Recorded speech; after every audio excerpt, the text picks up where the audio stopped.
Bienvenue dans cette nouvelle vidéo de Pharmabiote où comme je vous ai dit cette saison nous allons parler beaucoup plus et d'ailleurs quasiment exclusivement du microbiote et de tout ce qui touche au microbiote.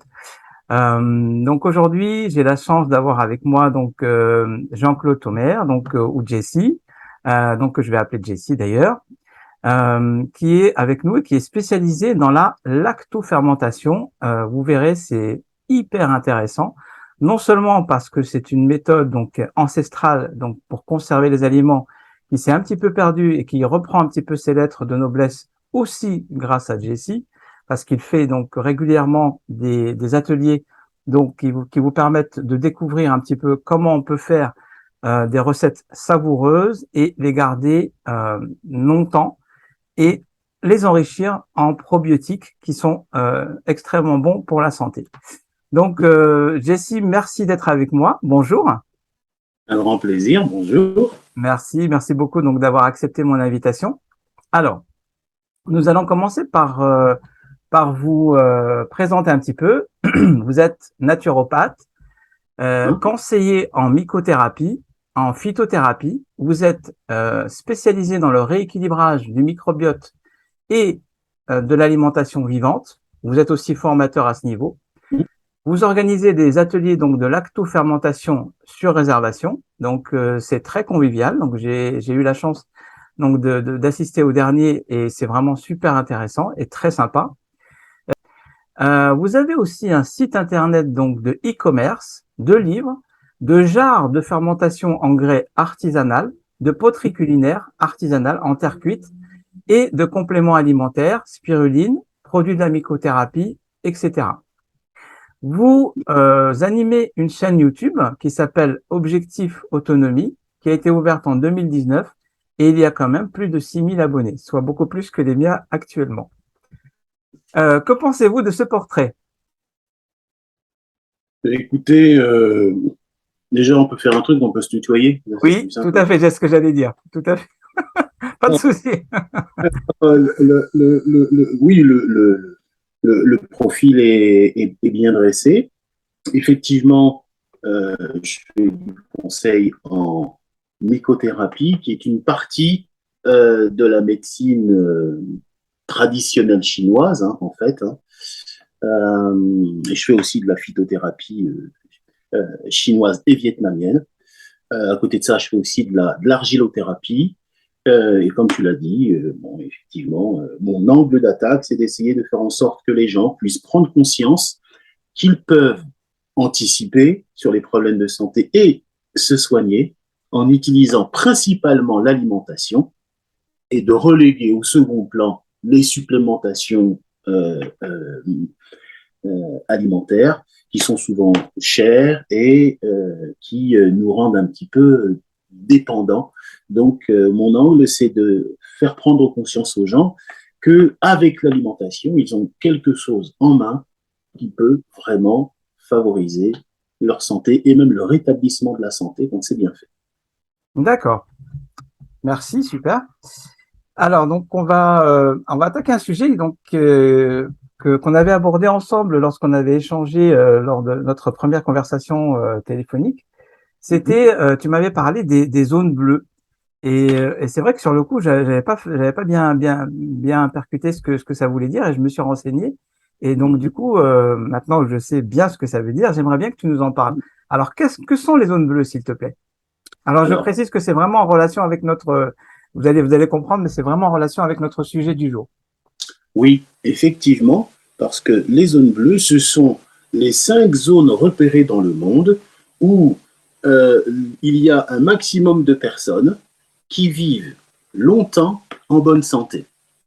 Donc en général, ce sont des endroits où au moins 5% de la population est centenaire et eh bien, ils ont un régime alimentaire et un mode de vie, une hygiène de vie qui leur permettent d'atteindre 100 ans et plus en bonne santé. Voilà. Donc il y a 5 régions comme ça qui ont été repérées dans le monde qui sont vraiment qui se démarquent du reste de la planète. Voilà. D'accord. Et où se trouvent-elles, ces zones? Alors, il y en a une qui est la péninsule d'Okinawa, au Japon. D'accord. Il y en a une qui est sur l'île d'Ikaria. C'est une île grecque qui se trouve entre la Grèce et la Crète. Il y a une région, une province de Sardaigne. Il y a une région aussi au Costa Rica qui s'appelle Nicoya, où les gens vivent particulièrement bien longtemps aussi. Et puis, il y a un dernier lieu qui se trouve en Californie qui s'appelle Loma Linda. D'accord. Alors, quels sont les, les facteurs communs de toutes ces personnes finalement? Alors, ce qui est intéressant, c'est que dans les facteurs communs, il y a bien sûr une alimentation irréprochable, qui, en général, ferait bondir n'importe quel nutritionniste. Et c'est là que c'est intéressant, c'est qu'on voit que la longévité, c'est pas simplement une histoire de bien manger, super bio et local. Ce sont des gens qui ont une culture de la résilience, qui sont entourés, donc qui ont une vie sociale même, une, une place importante dans leur communauté. Et ce sont des gens qui ont un but dans la vie, même à 100 ans. D'accord. Donc, si je comprends bien, l'alimentation, c'est une chose importante, Oui, mais ça ne fait pas tout. absolument. Et c'est pour ça que quand on fait de la naturopathie, on s'occupe toujours de savoir qu'est-ce que veut dire la maladie chez le patient. Il y a toujours une dimension psychosomatique à ne pas négliger qui est très importante au point que si ces aspirations ne sont pas satisfaites, le patient peut très bien bloquer l'action des médicaments. Autant il peut y avoir des effets placebo pour certains, il peut avoir un effet nocebo et un effet même rédhibitoire chez d'autres. Et donc, les deux éléments sont à prendre en compte, l'élément psychosomatique et l'élément physiologique pour, pour la longévité et D'accord. pour quelle que soit la pathologie. C'est très important. D'accord. Donc, il y a une dimension, effectivement, donc, qui est la dimension de la naturopathie, à savoir donc de l'organisme tout entier. Comment, Alors, tout à fait. D'accord. Euh, Combien à peu près de centenaires actuellement dans le monde? alors, il y a un papier là qui a été fait sur Wikipédia. Alors, je me suis mis dessus. En 2010, il y en avait 430 000. C'est presque 1000 fois plus qu'en 1950. Donc, c'est pas mal. On pense même que, ben, selon les chiffres, ben, ça va augmenter. Donc, et c'est vrai que même en France, ben, il y a, je crois, à peu près 30 000 centenaires. Je ne sais plus si c'est ça. Et c'est D'accord. beaucoup plus que dans les années 2000 et encore. Voilà. Et donc, voilà, ça augmente de plus en plus. On arrive à vivre plus vieux. D'accord. Par contre, je sais aussi que pour la première fois depuis très longtemps, il y a certaines personnes qui effectivement vivent plus âgées, mais la durée de la maladie, ou du moins le début de la maladie, est aussi plus tôt. Donc, elles vivent moins bien finalement euh, qu'auparavant. C'est-à-dire qu'on tombe souvent malade plus tôt dans les âges avancés. Comment expliquez-vous cela? Alors, bah, tout simplement parce que l'industrie est organisée pour faire en sorte que nous soyons des bons clients longtemps. Aujourd'hui, la difficulté, c'est qu'on ne fait pas de remèdes, on fait des traitements. C'est-à-dire qu'on donne aux gens des moyens de vivre avec une maladie sans qu'elle n'ait à changer ses habitudes. Par exemple, pour le diabète, c'est le cas pour le diabète, par exemple. Quelqu'un qui a 40 ans, eh ben, il va être diabétique, on va lui donner jusqu'à la fin de sa vie des produits qui vont l'aider à vivre comme il vivait avant, avec son diabète jusqu'à la fin de sa vie. Donc c'est là qu'est le problème. Traitement contre remède, et on ne fait pas forcément la différence. D'accord. Alors du coup, quelle est la différence entre un traitement et un remède? Un traitement, c'est justement une substance qui permet de vivre avec sa maladie euh, euh, sans rien changer. Un remède, c'est un traitement qui est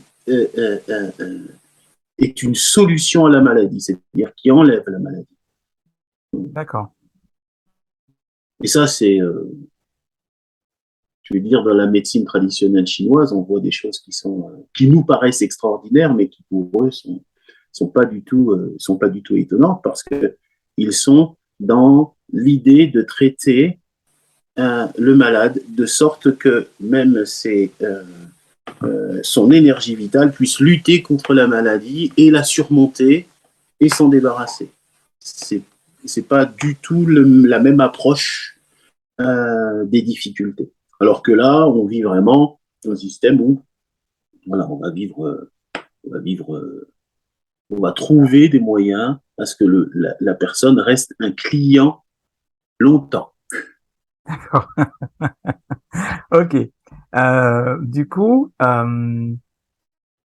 si je comprends bien, donc effectivement, on aurait intérêt à mieux comprendre un petit peu ces médecines chinoises et puis donc et leur implication dans ce que tu appelles l'énergie vitale pour pouvoir effectivement mieux vivre et moins tomber malade. Ben, tout à fait.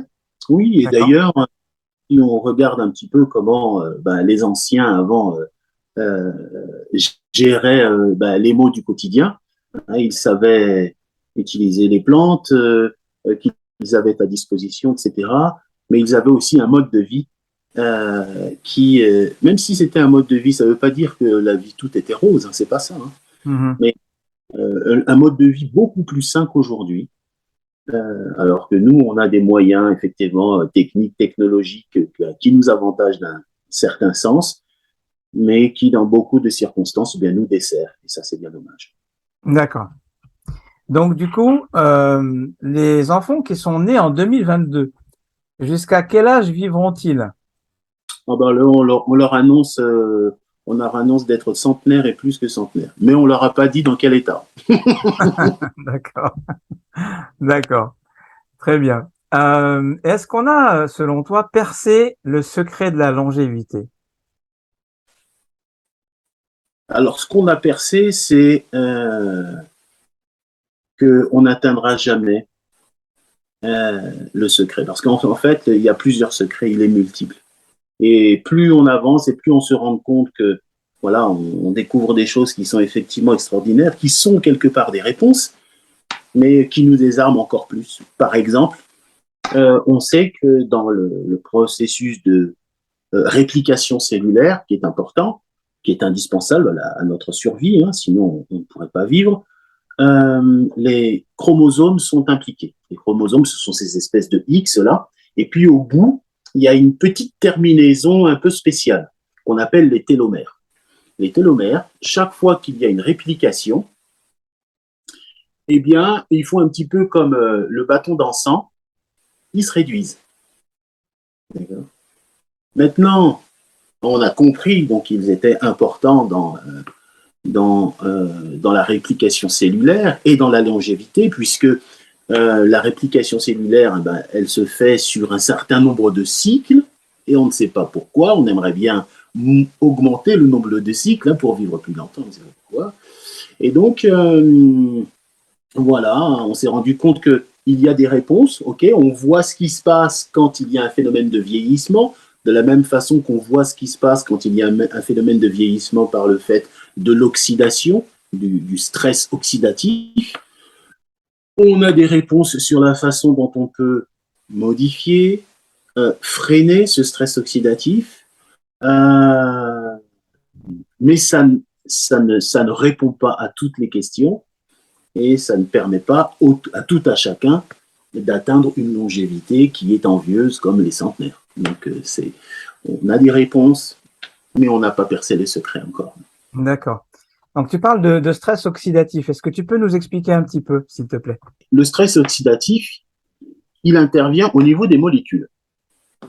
Les molécules, elles ont un noyau et des électrons comme ça qui tournent, et parfois, pour des raisons X, que je vais nommer comme les rayonnements ionisants, Wi-Fi, micro-ondes, etc., le tabagisme, la pilule, voilà, il en existe un certain nombre.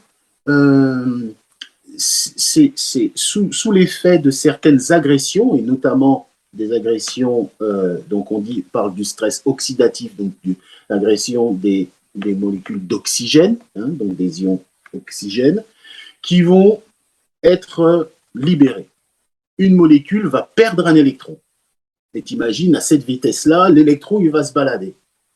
Il va se balader et forcément, il va tomber sur une cellule. Et dans cette cellule, il va soit agir, si on a de la chance, uniquement sur la membrane, mais parfois, il va, dans sa vitesse, comme une balle, il va percer la membrane et venir percuter d'autres éléments de la cellule. Un électron libre peut arriver jusque dans le noyau de la cellule qui est affecté à 3 niveaux. Là où le codage de la cellule, là où le codage de la réplication de la cellule se passe, d'accord, sur le codage de l'apoptose de la cellule, c'est-à-dire que la cellule, lorsqu'elle se met à se modifier ou à changer de fonction, hop, il y a un système d'autodestruction qui fait que cette cellule ne va pas dégénérer. Et puis un troisième endroit sur l'ADN, justement, où là, l'électron va pouvoir se fixer et modifier la fonction de la cellule. Et donc là, on a une cellule qui va donc changer et qui va se dire, moi, je ne suis plus une cellule pour l'os, mais je suis une cellule pour l'organe du poumon, par exemple. Et sur un os, eh bien, elle va se transformer, hein, et puis donner ce qu'on appelle aujourd'hui des cellules cancéreuses, c'est-à-dire des cellules qui se développent mais qui n'ont rien à faire là, qui ont changé de nature et qui ont changé de fonction, qui ne se sont pas autodétruites ou qui se sont répliquées de façon désordonnée. Donc ça, c'est le stress oxydatif.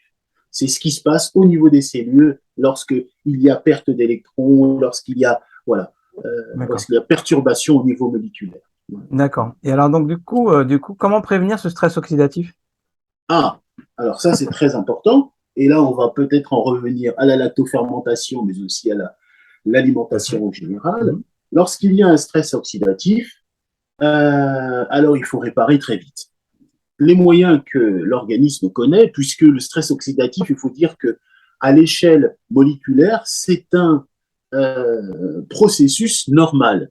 D'accord? C'est juste les proportions qui deviennent folles et qui font que le système perd le contrôle, mais c'est normal. Et en général, ce qui se passe, c'est bien que ce sont des antioxydants.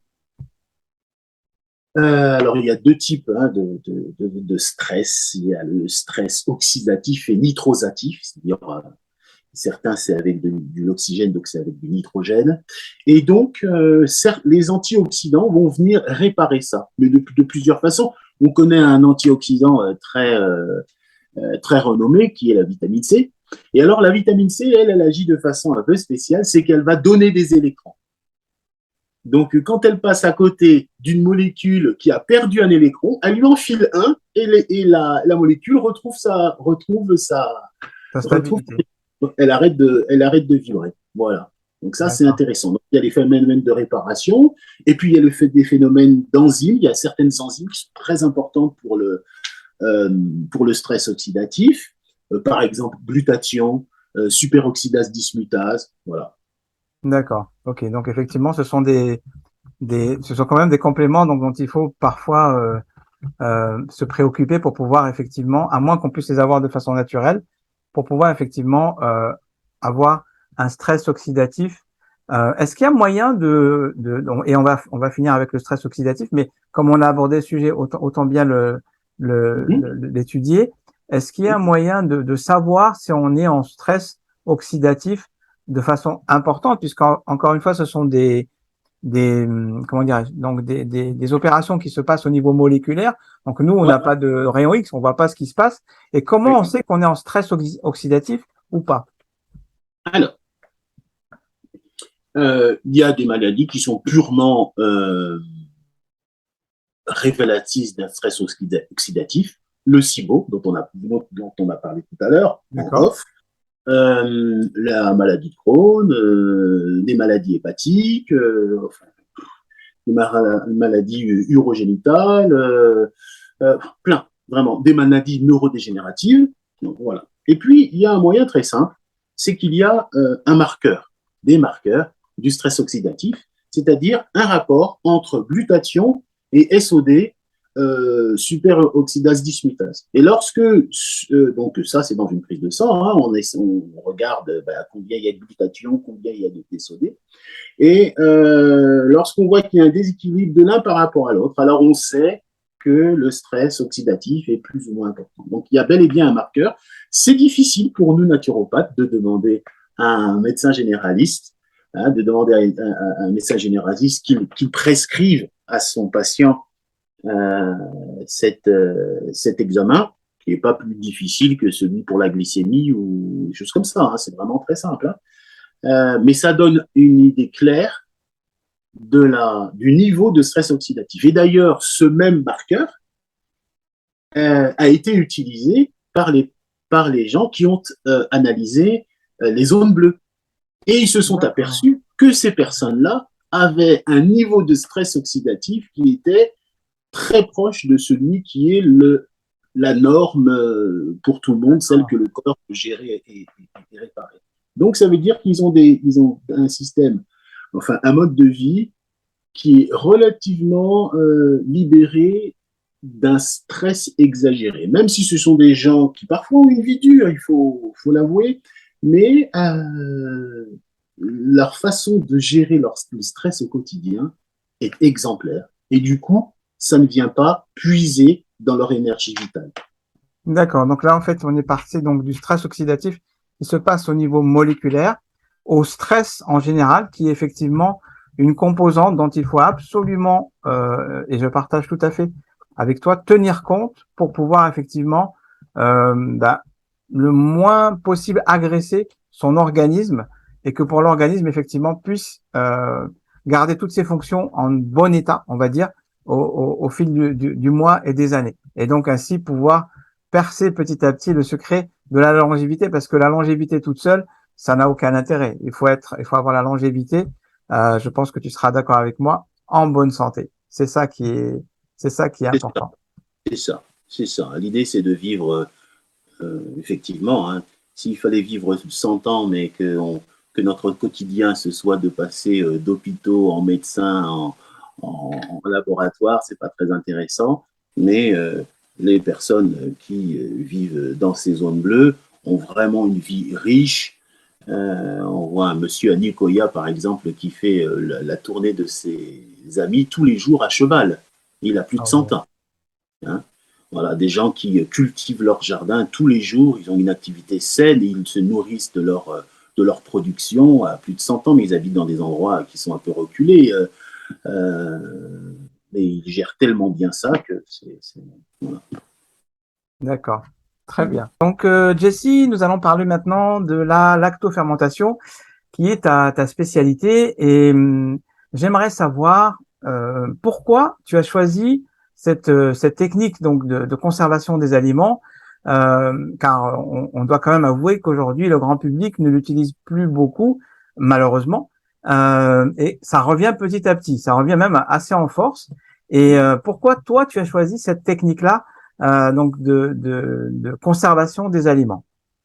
Alors moi, j'ai utilisé ça au départ parce que c'était une des clés qui permettait d'atteindre un petit peu l'autonomie alimentaire.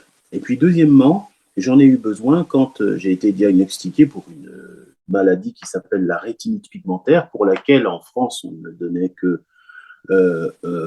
très peu de solutions, à part un implant dans les yeux connecté en Bluetooth à des lunettes spéciales qui m'auraient permis de voir en noir et blanc. Ça Tu existe, vois? ça? Ah, tout à fait, oui. C'est Il y a deux extraordinaire, c'est fou. États, un à Paris, un à Toulouse, et ils se battent pour avoir les clients. C'est D'accord. un, Ok. oui, oui, c'est un marché de 40 000 personnes en France, quand même, hein, D'accord. Et effectivement. donc, toi, tu as réussi, grâce à l'alimentation, si je comprends bien, à sursoir à l'opération. Alors, c'est une maladie génétique, d'accord? D'accord? Donc, c'est assez compliqué, mais c'est une maladie qui est très connue en médecine chinoise et en médecine vietnamienne traditionnelle. D'accord. Voilà. Et donc, il y a un certain nombre déjà d'études, de papiers qui sont sortis, que Céline, ma femme, a déniché sur Google Scholar. Et on s'est aperçu que les aliments fermentés et certaines bactéries notamment avaient un grand rôle à jouer dans la réparation cellulaire puisqu'il s'agit en fait d'un stress oxydatif local, tout simplement. D'accord. Tout simplement. Donc Ok. on revient à l'idée de De tout à tout à l'heure. l'heure. Tout à fait. La lactofermentation permet d'augmenter, hein, la quantité d'antioxydants qu'il y a dans les aliments. Donc ça, c'est extraordinaire. Et ça, c'est le travail des probiotiques. Donc D'accord. c'est assez fascinant. Donc pour te dire, hein, par exemple, je porte pas de lunettes, alors que j'ai porté des lunettes pendant des années, des années et des années. Et donc ça, c'est l'alimentation et les soins en médecine chinoise qui me permettent d'obtenir ça. Il m'arrive quand je suis fatigué, quand je passe beaucoup de temps sur les écrans, etc., de devoir reprendre les lunettes, mais c'est les mêmes lunettes que j'ai depuis 10 ans, que je mets de temps en temps pour me filer un coup de main comme ça, mais j'arrive à tenir la maladie à distance, alors que ma petite sœur qui a la même maladie que moi, mais qui ne prend pas les mêmes précautions, enfin qui commence à les prendre maintenant en voyant les résultats que ça a sur moi, elle a déjà la canne blanche, elle va recevoir son chien Ah guide, oui, d'accord. Ah oui. et elle a 4 ans de moins que moi. Ah oui, d'accord. Ah oui, donc c'est vraiment très, très intéressant. Est-ce que cela veut dire que ton alimentation est exclusivement une alimentation lacto-fermentée ou est-ce que ça fait partie de ton alimentation? Une excellente question. Non, je pense, je crois, hein, une alimentation équilibrée. On D'accord. peut pas, en naturopathie et dans la vie en général, il y a deux choses qui doivent nous guider, c'est la sagesse et le bon sens. D'accord. Donc, voilà, quand on est exclusivement sur un régime particulier, etc., il faut faire attention, ça donne toujours, ça donne toujours, il y a toujours un revers de la médaille. Et d'ailleurs, par exemple, les gens qui sont voilà, exclusivement crus, parce que non, non, non, alors c'est bien, je respecte beaucoup ça, mais ça a ses limites. Il faut vraiment être euh, omnivore, tout simplement parce que la nourriture d'aujourd'hui spécifiquement ne peut pas nous apporter tout ce qu'elle promet de nous donner. Une orange aujourd'hui, aujourd'hui, c'est un cinquantième d'une orange en 1950. T'imagines? Oui, Une effectivement. pomme aujourd'hui, c'est un centième d'une pomme en 1950. Ouais, au niveau des vitamines et des oligoéléments, tout ce qu'elle peut apporter. Exactement. Donc, en fait, on ne peut pas se contenter sur le papier, ça fonctionne. Je dirais sur le papier, ça fonctionne parce qu'on dit, bah voilà, dans 100 grammes de pommes, il y a tant de vitamines, tant d'oligo-éléments, et on est Ah oui, content oui. avec ça. On part avec ça et on se dit, il y a tout ce qu'il faut. Le problème, c'est que la pomme, de là où elle vient, elle ne tient pas ses promesses. À moins que tu aies un jardin et que tu prennes la pomme sur l'arbre. Là, c'est différent, je ne dis pas. Là, c'est différent, je ne dis pas. Mais on n'a pas tous cette chance-là, malheureusement. C'est vrai. Et sans parler, et je l'ai vu dans ta vidéo, des pommes qui étaient recouvertes donc d'un film protecteur, on va dire, Oui, qui oui, permettait chimique, qui permet donc de les faire tenir plus longtemps en frigo. Et en fait, quand on la consomme, et ben il n'y a plus rien Ben voilà. au niveau aliment, enfin au niveau nutritionnel. Voilà, chercher le mot, il n'y a plus rien. Donc on a le goût, mais on a rien d'autre. Et voilà. Et voilà. Et si tu fais bien attention, dans les mêmes pommes, tu as des points parfois. Et ça, Ah ce sont oui, des piqûres. Oui, oui, oui, oui. Où elles passent dans des trucs, hein, et, machin, et elles prennent leur. Parce qu'au bout d'un an, elles arrivent un peu fripées quand même. Hein. Donc, d'accord. on leur donne un petit peu de, On les livre. de, de vie en les piquant à l'eau sucrée. Et ça fait des pommes qui sont sucrées, mais effectivement, il n'y a rien dedans. Donc en plus, on se prend une bonne dose de sucre, Oui, histoire au oui, passage, histoire oui, de. oui. Voilà, on croit qu'on sait du fructose, mais non, c'est du bon glucose de chez sucre raffiné. Eh ben, super. Ok, ben c'est bon à savoir. Du coup, est-ce que tu peux nous expliquer, s'il te plaît, qu'est-ce que la fermentation, plutôt la lactofermentation? Qu'est-ce que c'est alors? Très bien. Alors, la lactofermentation, c'est le fait de euh, soumettre des aliments euh, à l'action de probiotiques lorsqu'elles sont en absence d'oxygène, d'accord. Et ces probiotiques vont produire, entre autres, de l'acide lactique, donc lactofermentation, acide lactique, et puis du gaz carbonique. Voilà. D'accord.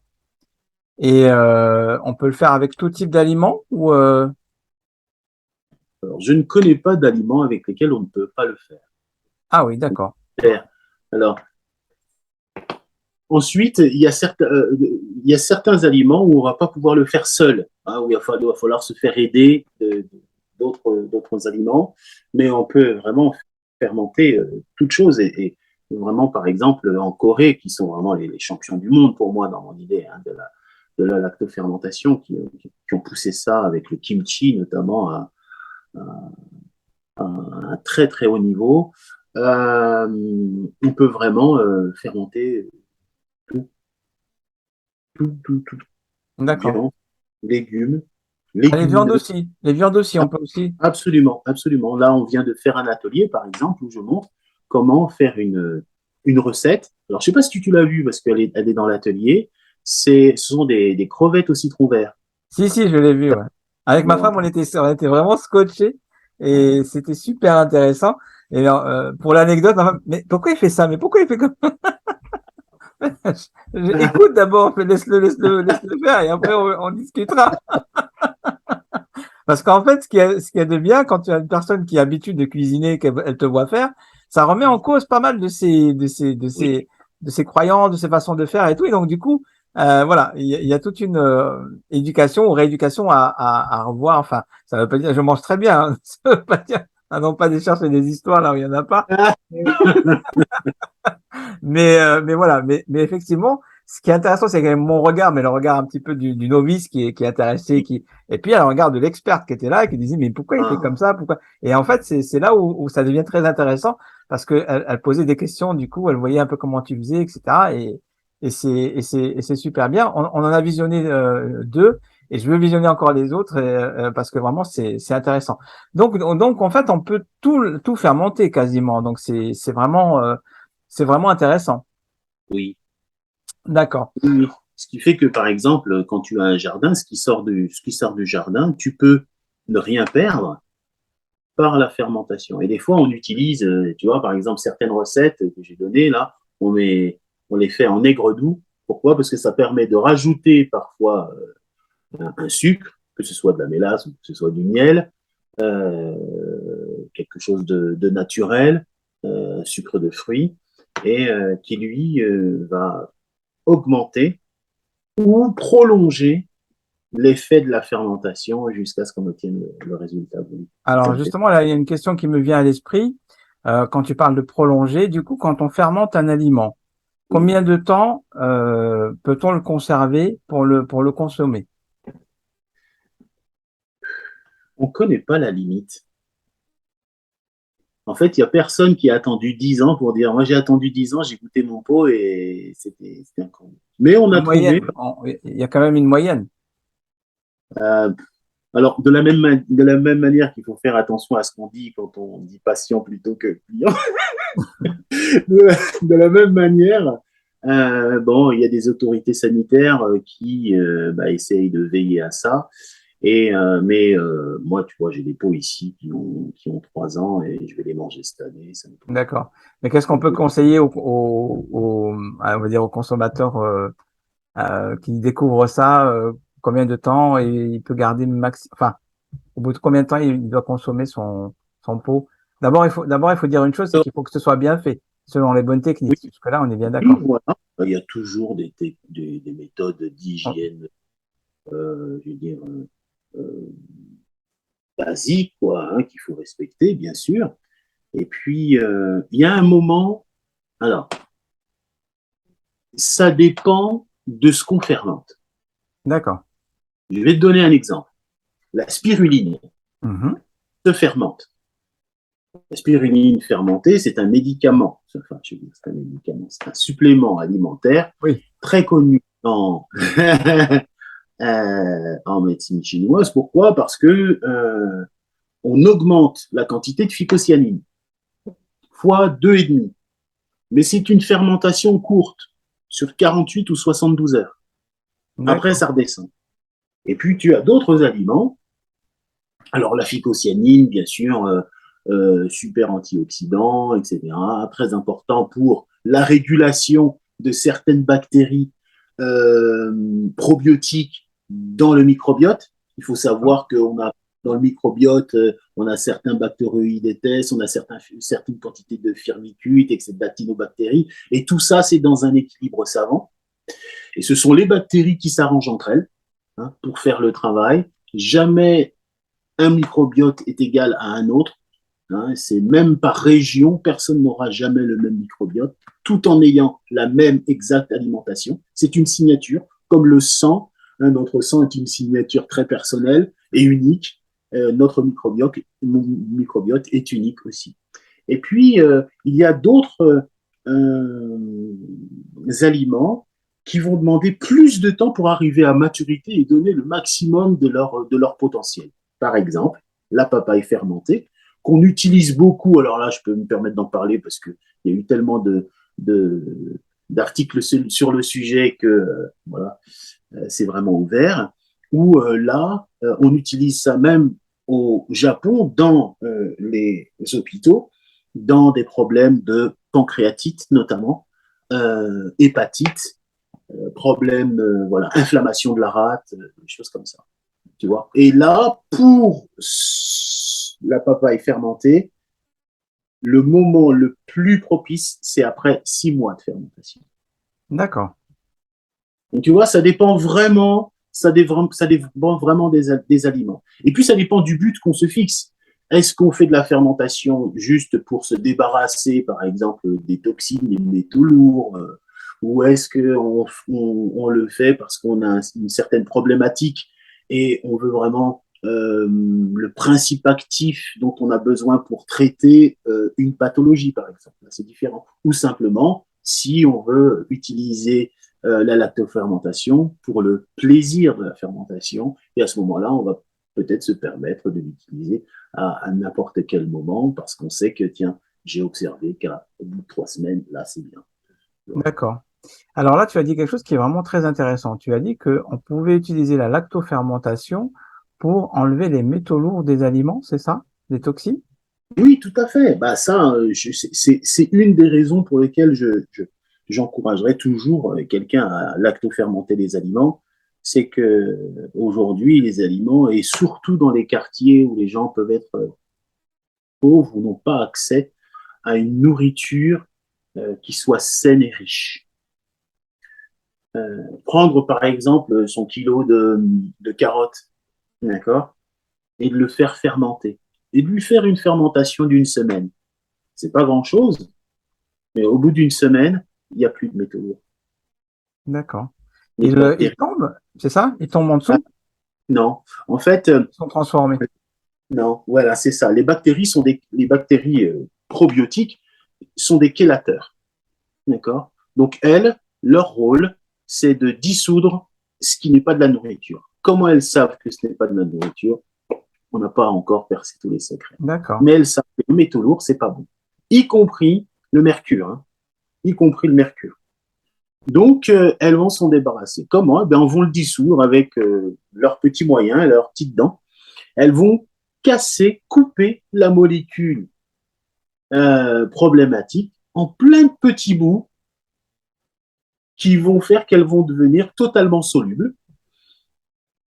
Et pas besoin de laver les aliments, puisque comme ce ne sera plus du mercure, mais des petits bouts du composant de la molécule, si la molécule peut-être, elle va se recombiner avec autre chose, être réutilisée ou être éliminée par les reins ou un autre émonctoire quand on l'aura consommé. Voilà, tout simplement. Donc c'est un gros dépollueur très très important et je conseille vraiment à toutes les personnes qui n'ont pas accès du fait de leur localisation, qui n'ont pas accès à une alimentation qui est suffisamment sécurisée, alors d'utiliser ça pour dépolluer, détoxiquer l'alimentation. D'accord. Du En coup, tout cas, donc, tu disais effectivement qu'ils n'ont pas accès à ce genre donc, de produits de base, mais du coup, comment on peut avoir accès à ce genre de produits? Est-ce qu'on va aller voir comment dirais-je, donc le producteur du coin? Est-ce qu'on va chercher des produits bio? Comment, comment on fait? alors écoute, moi j'ai un jardin, D'accord. mais c'est un petit jardin. Et je fais pas tout dans mon jardin, donc il m'arrive d'aller chez le producteur du coin moi j'habite en campagne, pour voir un petit peu ce qu'il fait et puis découvrir de nouvelles choses, c'est chouette. Et puis je vois, moi, ce qui sort de mon jardin, où je ne mets rien, et ce qui sort du sien. Lui, il vide sa production. S'il ne produit pas, il meurt. Même s'il est bio, il a le droit, l'Europe lui donne le droit d'utiliser un certain nombre de substances qui, pour moi, sont des substances chimiques dont je ne veux pas. Et lui, il ne peut pas se permettre de s'en passer. Donc, alors, je ne tire pas du tout à boulet rouge sur le bio. Je trouve que l'effort est vraiment formidable. Mais aujourd'hui, on vit dans des circonstances où, tu as vu, hein, les désordres climatiques et toute autre difficulté de ce genre peut mettre en péril une production et mettre tout le travail de quelqu'un et de toute une famille par terre. Donc, il faut accepter le fait que euh, voilà, il y a une certaine quantité de, de polluants dans notre alimentation, même en bio, malheureusement. Et aujourd'hui, alors il y a des efforts qui sont faits pour faire autrement, mais c'est pas facile, c'est pas facile, c'est pas facile. Donc, euh, même lorsqu'on a accès à une bonne nourriture, euh, à côté du fait qu'on va manger directement cru ou cuit ce qu'on consomme, et c'est bien d'avoir une alimentation qui est exempte de ce genre de pollution pour que lorsqu'on la consomme, que justement, lui, le foie, la rate, le pancréas n'ait pas à sur-travailler pour éliminer un certain nombre de polluants. Et ça, c'est important quand on parlera, si on a le temps de parler par exemple de la perte de poids ou de certaines maladies Oui, c'est une question que j'avais neurodégénératives, prévue, ouais, tout à fait, ouais. on verra tout à l'heure. Ouais. D'accord. Ok. Du coup, alors, peux-tu nous parler donc des différents types de de fermentation ou de lactofermentation, s'il te plaît? Les différents types. Alors, tu peux préciser ta question? C'est-à-dire, tout à l'heure, tu m'as dit que quand on discutait, qu'on avait différents types de fermentation. Oui, D'accord? J'aimerais que tu reviennes un petit peu là-dessus. oui, On oui. reprend le fil, en fait. Oui, non, mais c'était le temps que, tu vois. Alors, il existe plusieurs sortes de fermentation. Tu as la fermentation lactique. Donc ça, on en a parlé, c'est avec les bactéries lactiques. Tu as la fermentation acétique, d'accord, comme on la connaît par exemple dans le vinaigre. ce sont des bactéries qui font de l'acétique, de l'acide acétique, qui vont gérer ça. Après, tu as la fermentation alcoolique, qui, on le connaît, hein, dans tout ce qui, quand on fermente de la patate, ça fait du, comment ça s'appelle? Oh mince, est-ce que vous avez russe? Ah, oui, Voilà, d'accord. on fermente, voilà, il y a plein de choses. Après, tu as des fermentations mixtes qui font intervenir plusieurs types de fermentation, de la fermentation amylolytique, etc. Je ne veux pas que ce soit trop compliqué. De toute façon, voilà, les bactéries font leur boulot. Et je crois, j'ai répondu à ta question. Oui, tout à fait. Bon, Tout à fait. Tu as tout à fait répondu à ma question. Je t'en remercie. Donc, du coup, quels sont les différents types d'aliments que l'on peut lactofermenter? Je ne sais pas si on a alors déjà répondu à cette question ou pas. justement, c'est intéressant parce qu'en fait, euh, ce sont les bactéries qui déterminent finalement quel type de bactéries, quel type de fermentation il va y avoir. Et donc, on disait tout à l'heure, est-ce qu'on peut tout fermenter? Oui, simplement de façon différente. Il y a des aliments qui peuvent être fermentés, par exemple, uniquement par des mycéliums, c'est-à-dire par des champignons, tout simplement, par des levures, par des levures. Et c'est le cas, par exemple, dans le koji, dans le tempeh, voilà. D'accord. OK. Mais c'est très important de le savoir parce que les bactéries en cause sont des bactéries qui sont des antagonistes directs de certaines bactéries pathogènes euh, qui peuvent vraiment nous pourrir la vie. Quoi. Comme dans les cas de mucoviscidose, comme dans les cas de candidose, voilà, hein, des bactéries spécifiques qui sont des antagonistes directs de, par exemple, Plantarum, Lactobacillus plantarum, est l'antagoniste direct de Candida albicans. D'accord. Donc, plus on Lorsque, en prend, moins on a de candidats. absolument, D'accord. absolument. Et même dans certains pays, alors là, c'est euh, le pro-type, dans certains pays, par exemple, dans les cas urovaginaux, ils utilisent quoi? Du kéfir de lait en application locale avec du kaolin, dès lors qu'il y a un problème urovaginal. D'accord. Alors, donc, je précise, ne faites pas ça chez vous, hein. Là, on est en train, donc, c'est une discussion, on échange des, Alors des- là, on commence à voir, c'est un échange, ouais, tout à fait. on Donc, commence à voir des familles pharmaciens qui flippent de voir débarquer exactement. les autorités. Alors sache que c'est un truc chez bon les naturopathes ici dans nos régions ne vont pas faire ça, mais ils vont utiliser des probiotiques, donc des combinaisons de probiotiques D'accord. en application locale, tout simplement. Tout simplement. Donc ça se fait, ça existe, ça se fait. C'est pas moi qui l'ai inventé. Hein. Alors, Mais est-ce que donc voilà. est-ce que ces techniques-là, on peut les Oui, retrouver vas-y, je t'écoute. dans les livres que tu proposes sur ton site? Non, plutôt dans de la documentation, parce que c'est des choses qui sont faites dans d'autres pays, tu vois, par exemple en Inde. Est-ce que tu connais, par exemple, des pays où on fait du lait fermenté? Par exemple, en Afrique du Nord, on va faire le l'Ében. Ah oui, le En Leben, je Turquie, connais, oui. voilà, en Turquie et en Grèce, on va faire le, le ayran. Puis en Inde, on va faire le lassi, tu vois. Mais il faut bien comprendre ce que c'est en fait, c'est que ces produits-là, et que ce sont des produits qui sont absolument extraordinaires.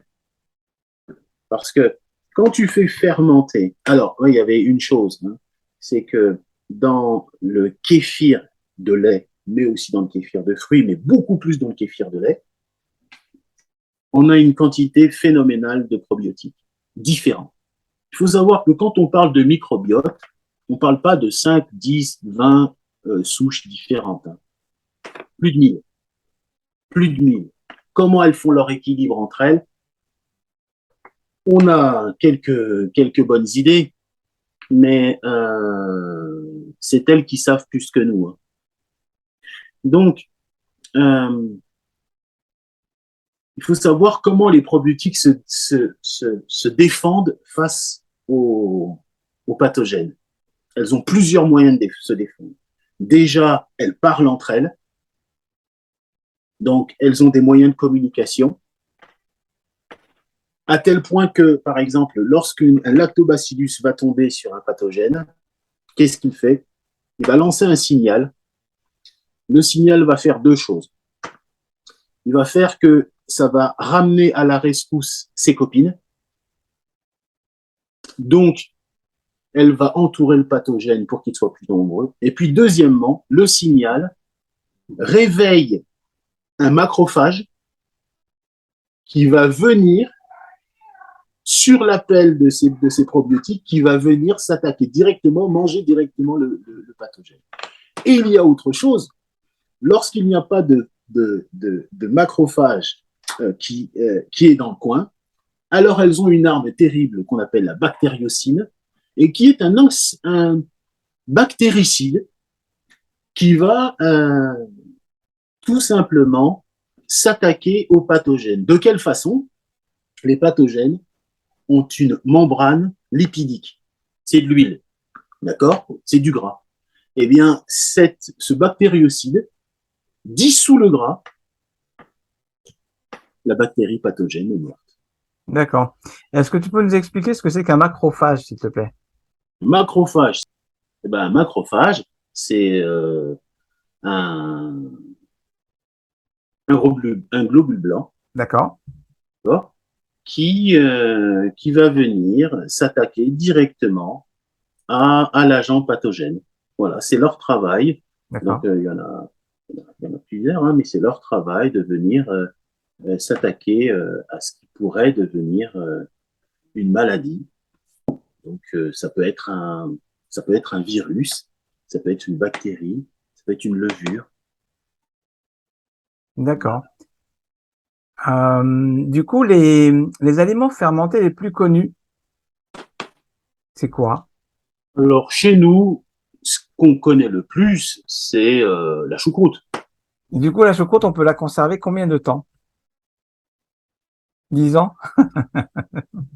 Non, parce que, enfin, écoute, je te dis vraiment, on ne connaît pas. On connaît Ouais. pas. Par exemple, pour le kimchi, je vais te dire, on a découvert et on a ouvert des des grandes jarres à kimchi qui étaient là depuis des dizaines d'années euh, en, en Corée, euh, parce qu'elles avaient été oubliées après-guerre, et c'était toujours comestible. Alors, bien sûr, D'accord. hein, je vais dire à quelqu'un, attendez 45 ans ou 65 ans et mangez votre kimchi. Mais c'est pour montrer que c'est tellement stable comme façon de, de conserver les aliments que même après plusieurs mois, voire plusieurs années, moi je te dis, hein, j'en ai qui ont 3 ans et c'est absolument. Par contre, il y a juste une chose, c'est qu'il faut les conserver Oui, il les faut déjà conserver. bien appréhender la technique et puis apprendre déjà à le faire dans les règles de l'art pour pouvoir. Alors justement, comment moi ce que j'avais compris, si tu veux, c'est que on faisait ça un petit peu l'été pour conserver les aliments pour l'hiver. Oui, excellent, C'est ça? Hein, excellent. donc c'est ce que j'avais compris. Donc d'un hiver sur l'autre, ça permettait de garder les aliments et de pouvoir effectivement bénéficier de la bonne nourriture, pleine de bonnes bactéries pendant l'hiver. Du coup, quelles sont comment dirais-je, les choses dont il faut faire attention quand on fait une lactofermentation et surtout quand on récupère, quand on rouvre le pot, qu'est-ce qu'il faut vérifier pour être sûr que c'est safe? Alors, ta question, elle est très importante. Et j'espère que beaucoup de gens vont bien y faire attention parce que Bah, tous ceux qui vont aller jusque-là dans la vidéo, ils vont y faire attention, c'est sûr. euh, et je dis ça par rapport aux très nombreuses réactions des personnes que je rencontre sur les réseaux sociaux.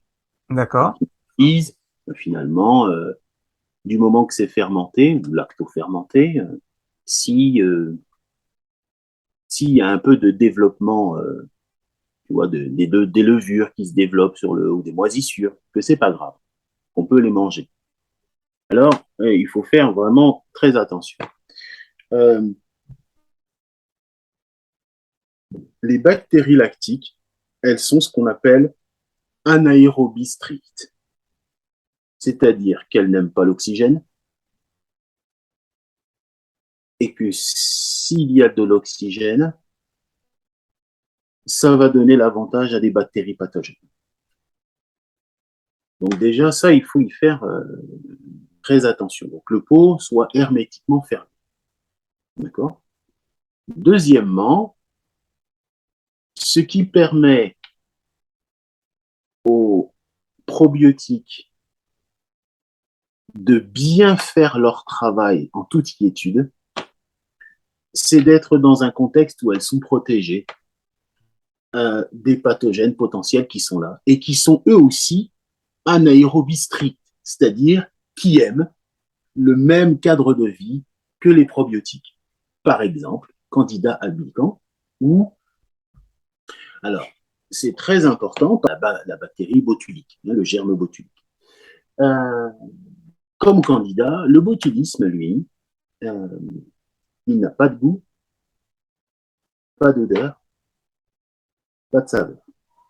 Ah, Donc, comment fait-on pour savoir qu'on est hors de danger? Eh bien, en fait, ces bactéries pathogènes ne supportent pas le sel. d'accord. Alors, tu vois, par exemple, dans le cas de la morue salée, tu prends une morue salée, tu reviens 5 ans après, la morue, il n'y a pas de, il n'y a pas de moisissure dessus. Comment ça se fait? Eh bien, parce que le sel en lui-même, et je parle là du sel marin, je ne parle pas du chlorure de sodium qui sert de sel sur les tables des restaurants ou même dans les maisons. Hein. Je te parle du sel marin. Lui, lorsqu'il est desséché, il a une telle concentration en fait en bactéries, en probiotiques, du fait de sa concentration en sel, qu'il est impossible à une bactérie de venir vivre. Et d'autre part, les bactéries, elles, les bactéries pathogènes, elles ne supportent pas une concentration de plus de 1% de sel. À 1%, elles sont déjà inhibées. À 1,5%, ça va plus du tout. À 3%, elles meurent. D'où l'intérêt de faire des saumures à 3%. Alors que elles, les bactéries bénéfiques, c'est-à-dire les probiotiques, elles peuvent supporter jusqu'à 15% de sel. Donc, c'est nos bonnes pratiques, effectivement, qui vont nous permettre de savoir si on fait quelque chose qui est totalement safe ou pas. Voilà.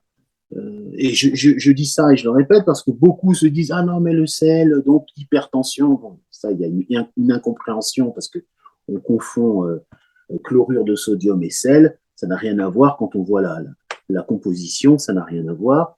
Et d'autre part, voilà, on a peur de la rétention d'eau, etc. Mais ce qu'il faut bien comprendre, c'est que le sel dans la lactofermentation, c'est pas seulement pour donner du goût, c'est premièrement pour limiter la présence des pathogènes, la limiter et même l'inhiber le temps que les probiotiques, eux, se développent et prennent totalement la place, et même s'il y a un pathogène, de toute façon, il sera zigouillé.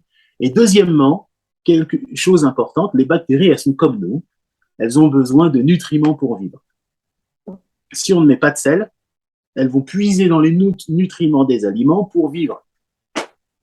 D'accord? Et on aura des aliments qui auront été fermentés, certes, mais dénutris. D'accord.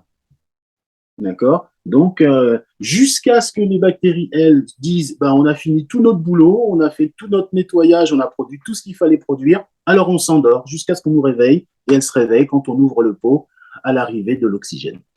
C'est le moment où on se D'accord. réveille. Ok, ben c'est clair. Jessie, quels sont les bienfaits de la lactofermentation sur la santé? Alors, ils sont très nombreux, mais je vais en citer que un ou deux. Par exemple, quand on fait de la lactofermentation, pour revenir à ce qu'on disait tout à l'heure sur l'intérêt de la majorité d'entre nous à avoir, à faire de la lactofermentation chez soi, c'est que, par exemple, on disait qu'il y avait des gains de fonction et parmi les choses qui sont augmentées, il y a, par exemple, la vitamine C. Alors, pas sous forme de vitamine C directe, mais sous la forme d'une grosse molécule qu'on appelle ascorbigène, et qui, sous l'effet de la chaleur, à 60 degrés, hop, tu as l'acide ascorbique qui se détache de cette grosse molécule. C'est pour ça que voilà, il est préférable souvent de cuire à très basse température les aliments pour profiter de tous les bienfaits. Voilà. D'accord. Donc le tout cru n'est pas tout avantageux.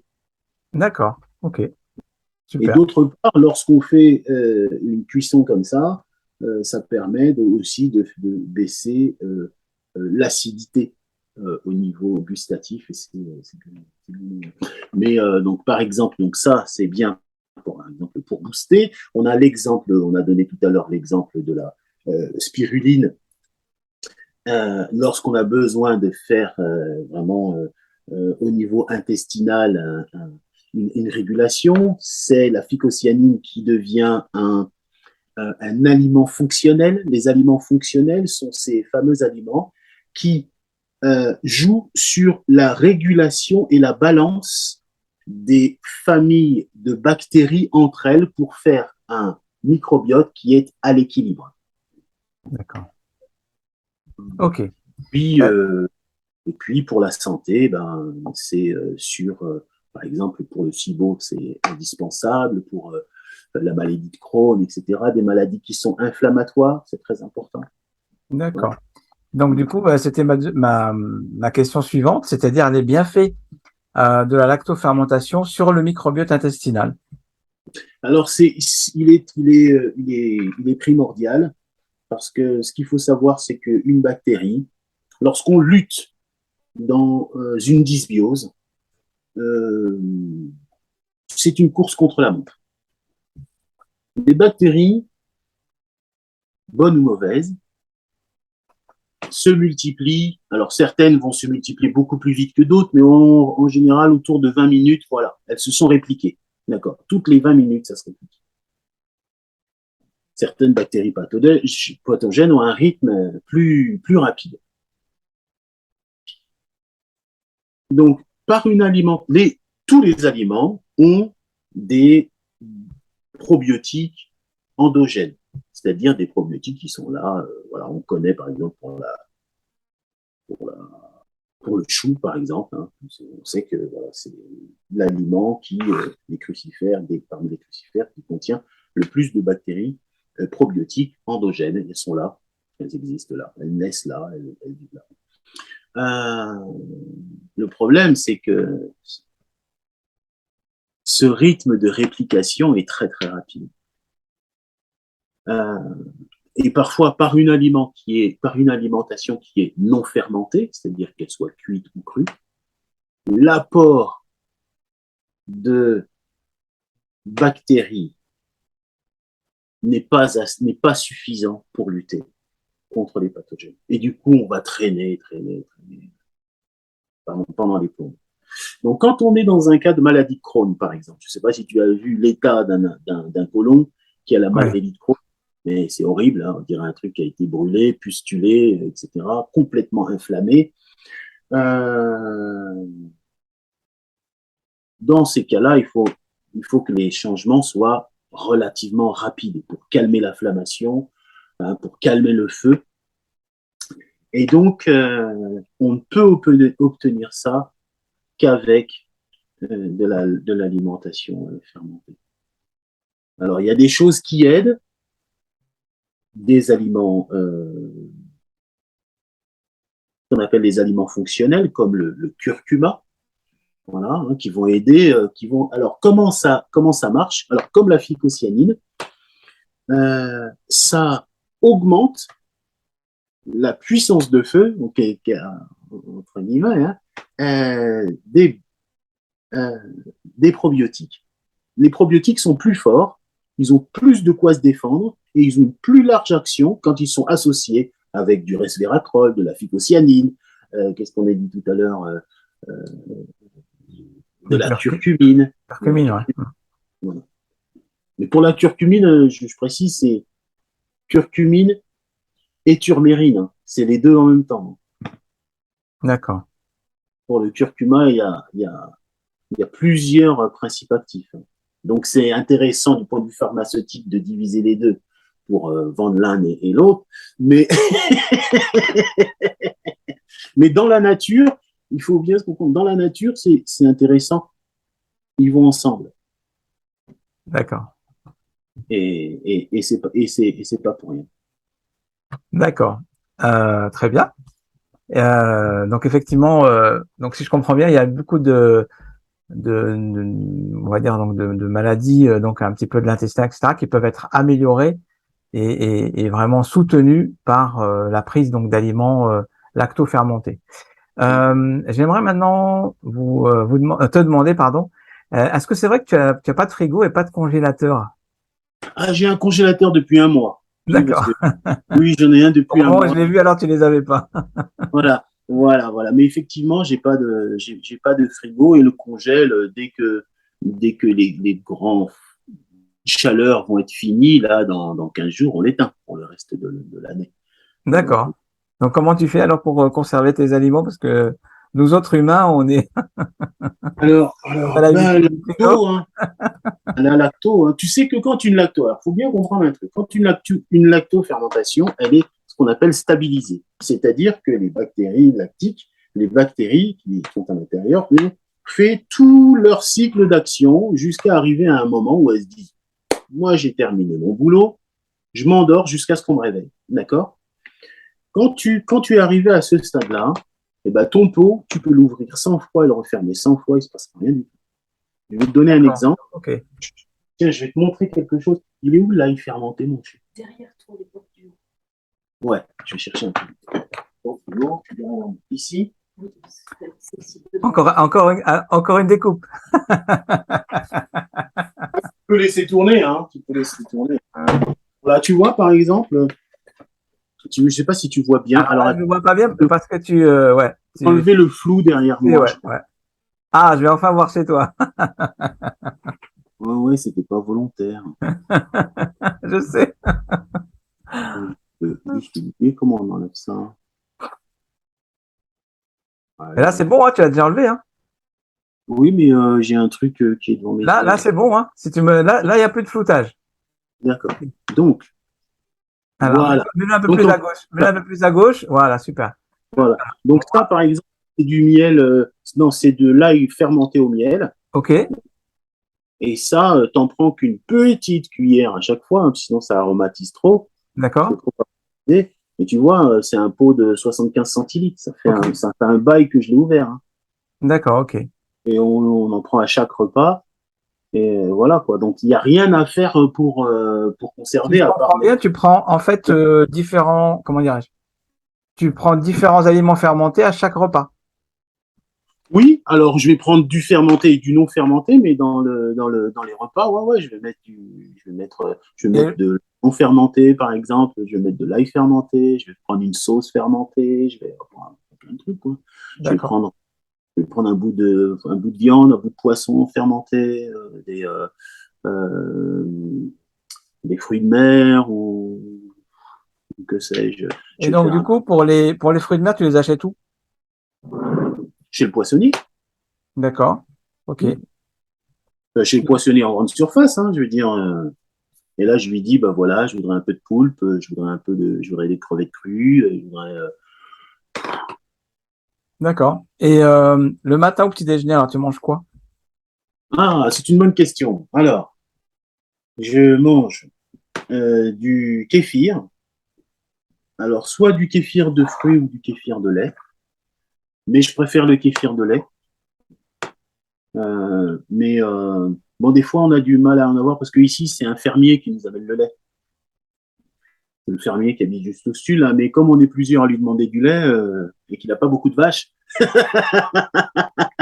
alors c'est un tour de rôle. Bon, mais voilà. Donc, voilà. Et dedans, je mets de la spiruline. Pas forcément fermentée, parce que, mais voilà, de la spiruline. Des fruits, les fruits que j'ai, en général. Ensuite, je vais mettre du miel. Je vais mettre aussi quelques oléagineux trempés, que j'ai fait tremper la veille. Voilà. Ça, c'est mon petit déjeuner préféré. Avec ça, je raffole de prendre un bon café ou alors un thé. D'accord. Et donc les oléagineux, tu les trempes, mais du coup, ils sont mouillés pour les manger. Alors non, parce que tu les fais tremper, tu sais, pour supprimer l'acide phytique. Oui. Tiens, ça c'est intéressant aussi sur les poisons, la lactofermentation et les poisons. Comment on se débarrasse des poisons par la lactofermentation. Donc ça permet, quand tu les trempes dans l'eau, les graines, elles se débarrassent de leur acide phytique, et puis après, tu les fais sécher une journée, puis tu les manges le lendemain, le D'accord. surlendemain. Moi, nous, on en fait une grande quantité, et puis on les mange au fur et à mesure, mais comme c'est séché, Et c'est facilement. valable pour toutes les graines, quasiment. Ouais, ouais, ouais. Il y a Donc même tu des prends les graines. graines, tu les mets dans l'eau. Alors, toutes les graines, moi, j'utilise des grosses graines. J'utilise pas dans le petit déjeuner. J'utilise pas de graines à mucilage. Le sésame, par exemple, ou le lin. Le lin, ça fait une espèce de gélatine autour de la graine. Et ça, je les Mhm. utilise pas pour le petit déjeuner. Mais les grosses graines comme les noix, Oui, c'est ça. Donc celles-là, en fait, tu les prends, tu les mets dans l'eau, ouais, tu les laisses une nuit, tu les sèches et après tu les manges. ouais. D'accord. Ok. D'accord. Acide phytique, tu vois le problème hein, avec. Oui, oui, oui. Ben vas-y, réexplique. Quel est le problème avec l'acide phytique? Bah, c'est comme un aimant. Et c'est comme un aimant. Et en fait, tous les minéraux vont venir se coller dessus et ce sera plus assimilable, quoi. Donc, quand on mange des graines comme ça, bah, on est privé de fer, par exemple, puisque les molécules d'acide phytique vont. D'accord. Ok. Voilà. Alors, donc Jessie, j'avais encore pas mal de questions à te poser, mais je pense qu'on a de quoi faire une autre émission. Quelle est la question que je ne t'ai pas posée aujourd'hui? Alors, tu ne m'as pas demandé comment, tu m'as pas demandé comment on se débarrasse des poisons, comme le cyanure. Tu sais D'accord. il y a Ok. certaines. Par exemple, moi, j'ai des baies de sureau ici que je vais bientôt manger, mais, mais il y a des cyanogènes dedans. Mhm.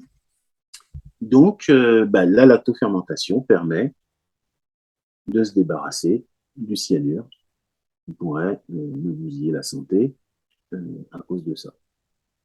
Et c'est un procédé qu'on connaît bien, la fermentation, puisque même le manioc, les amandes amères, etc., de la même façon, soit par une fermentation directement comme ça à l'air libre ou une lactofermentation, ça permet de se débarrasser pas des D'accord.